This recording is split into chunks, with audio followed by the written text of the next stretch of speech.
السلام علیکم ناظرین، آپ سے ریکویسٹ ہے کہ ویڈیو کو پلیز ضرور پورا دیکھیے گا۔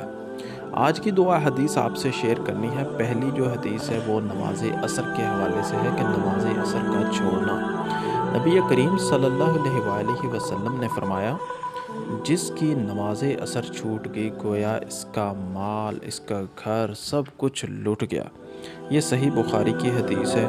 تو ہمیں بھی چاہیے کہ ہم عصر کی جو نماز ہے اسے لازمی ٹائم سے پڑھیں، کیونکہ جس کی عصر کی نماز رہ گی تو اس کا بارے میں یہی حدیث ہے کہ وہ اتنا دکھ کرے، اتنا غم کرے کہ اس کا مال، دولت، اولاد، سب کچھ، گھر جو ہے وہ بھی لٹ گیا اس کا۔ تو اللہ تعالیٰ ہم سب کو 5 وقت نماز پڑھنے کی توفیق عطا فرمائے۔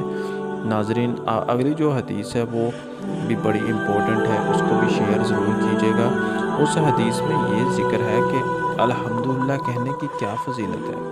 نبی کریم صلی اللہ علیہ وآلہ وسلم نے فرمایا، الحمدللہ جو کہنا ہے نا وہ ترازو کو بھر دیتا ہے، یعنی کہ جو میزان کا ترازو ہوگا قیامت والے دن تو وہ الحمدللہ کہنے سے وہ فضیلت اس کی ہے کہ وہ ترازو بھر جاتا ہے۔ اللہ تعالیٰ ہم سب کو نیک اعمال کرنے کی توفیق عطا فرمائے۔ تو اس ویڈیو پیغام کو آگے شیئر ضرور کیجیے گا۔ اللہ تعالیٰ آپ کا اور میرا حامی و ناصر ہو۔ السلام علیکم۔